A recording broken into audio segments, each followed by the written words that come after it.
Kumusta po kayo? Bago po ang lahat, first things first.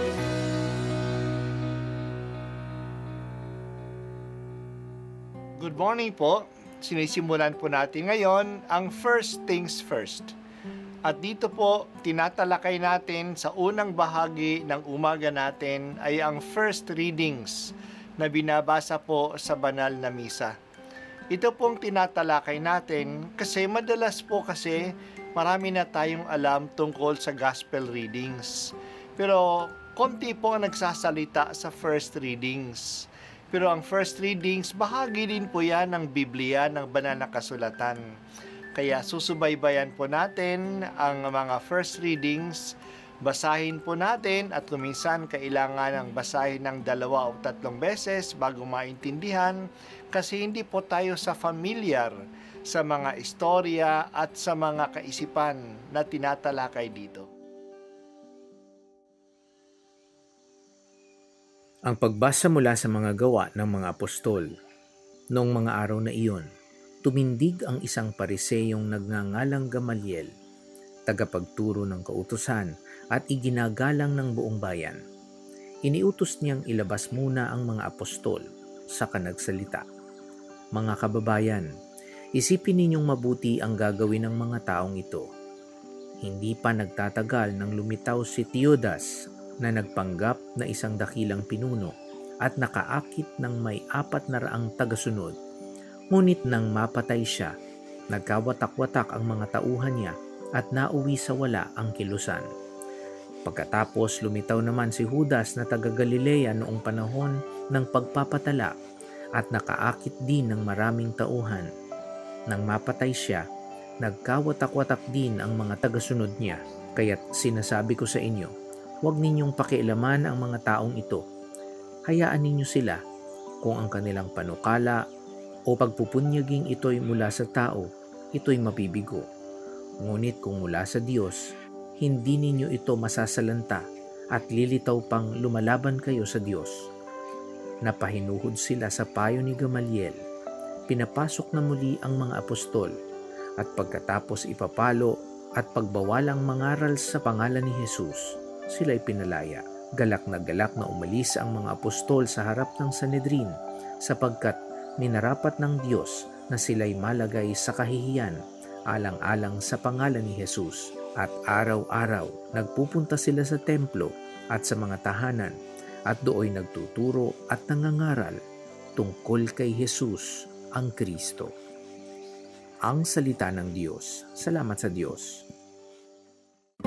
Si Gamaliel ay isa sa kinikilalang teacher noong panahong iyon. Si Pablo mismo ay nag-aral sa ilalim niya. Dito pinakita ni Gamaliel ang kanyang karunungan. Sa ganitong executive session na pinalabas ang lahat, sila lang mismo ang nag-usap, ang mga leaders ng Sanhedrin, binabalaan niya ang mga members ng Sanhedrin. Binalikan niya ang kanilang kasaysayan. Nagbigay siya ng 2 examples na sariwa pa sa alaala ng lahat sapagkat nangyari ito ng mga 30 taon lang ang nakaraan. Ito ay ang mga kaso ni Teudas at ni Judas na taga Galilea. Ang 2 ito ay mga tanyag na leaders na nagkaroon ng maraming tagasunod. Si Teudas nga ay may 400 na tagasunod. Si Jesus ay may 12 lang. Pero noong ang 2 ay namatay, naglaho ang kanilang movements, ang kanilang samahan. Ganyan ang nangyayari sa mga kilusan o mga mass movements na galing lang sa tao. Ito'y namamatay kapag wala na ang nagsimula, na wala na ang founder o ang leader. Pero ang kilusan na nanggagaling sa Diyos ay hindi basta-bastang mawawala. Ito'y nagpapatuloy at lumalago pa habang tumatagal ang panahon kahit na wala na ang original leaders kasi ito ay galing sa Diyos. Ang mungkahi ni Gamaliel ay hayaan na lang ang mga apostol. Kung ang katuruan nila ay galing sa tao, mawawala lang yan. Kung ito'y galing sa Diyos, mananatili ito at lalabas pa na ang Diyos na ang kalaban ng Sanhedrin. Kahit na walang kasalanan ang mga apostol, sila'y pinagsabihan pa rin at ipinahampas pa. Wala namang kasalanan pero pinapalo pa rin sila. Pero ito ang nakakataka. Sa halip na magalit, masayang umalis ang mga alagad. Natuwa sila na sila'y tinuturing ng Diyos na karapat-dapat magdusa sa pangalan ng Panginoong Hesus. For them, it is a privilege to suffer for Jesus. Hindi nga sila napigilan. Patuloy sila sa kanilang pagpapahayag tungkol kay Jesus. Hindi lang sila nagpapahayag sa publiko, nagbabahay-bahay pa sila sa kanilang pagpapaliwanag. Napapatunayan ang wisdom ni Gamaliel sa ating kasaysayan. May mga movement sa simbahan na nagsimula ng maliit lang, pero dahil sa ito ay galing sa Diyos, ito'y tumagal at lumago. Ang monastic movement na sinimulan ni Saint Benedict, ngayon ay 1,500 years na ang nakalipas at buhay pa at marami pa ang mga Benedictines at ang mga Benedictine groups sa buong simbahan. Ganon din ang sinimula ni Saint Dominic, 800 years na ito at patuloy pa ang paglago ng mga Dominicans. At ganon din ang mga Franciscans. Pero ang mga sinimula ng mga tao ay basta na lang naglaho.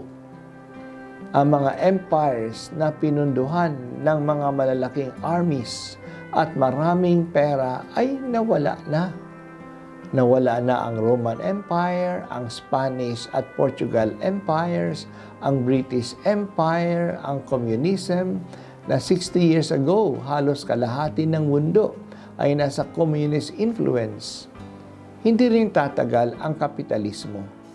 Ang USA at ang China ay hindi rin mananatili.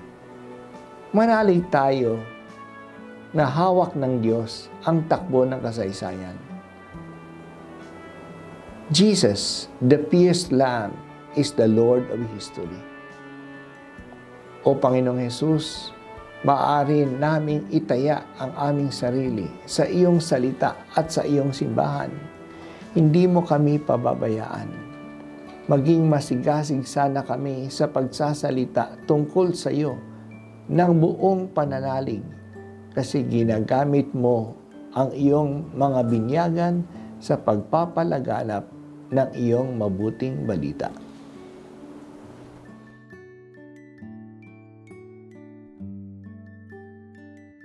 At ako po ay si Bishop Broderick Pabilio dito sa First Things First.